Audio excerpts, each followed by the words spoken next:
si vous êtes à Christ, vous êtes donc la postérité d'Abraham, héritier selon la promesse. Galates chapitre 3 verset 29. Retenons de ce verset 3 proclamations essentielles. La première est « si vous appartenez à Christ ». La seconde « nous sommes de la descendance d'Abraham ». Et la troisième « nous sommes héritiers du royaume ». Être enfant de Dieu reçoit ces 3 points fondamentaux. Nous sommes premièrement dépendants de la souveraineté de Christ, adoptés par Dieu et de fait ses enfants.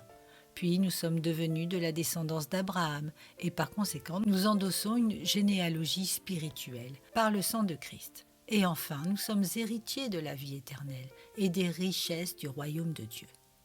Cette révélation par la grâce se voit dans la vie de celui qui la reçoit. Né de nouveau, l'enfant de Dieu marche maintenant à contre-courant du monde. Sa nouvelle identité, sa nouvelle famille et son héritage promis sont autant de bouleversements qui ont changé radicalement sa vie.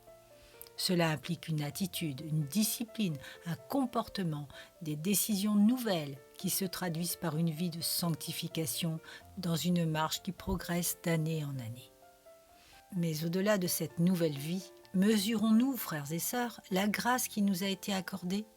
Sommes-nous pleinement conscients que nous sommes adoptés, descendants et héritiers de Dieu ?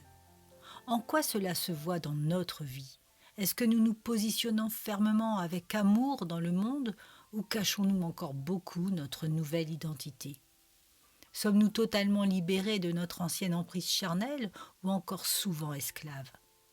Proclamons-nous avec zèle et avec sagesse notre position lorsque l'on nous demande de transgresser ? Avons-nous encore peur d'affirmer ce que nous sommes afin de ne pas déranger ou choquer ?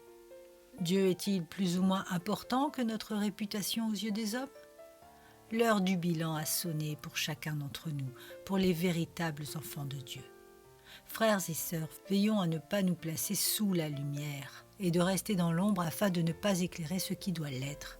Nous sommes à Christ, de la descendance d'Abraham et héritiers du royaume. Être ambassadeur et prince de la couronne royale est un privilège pour la gloire de notre Père.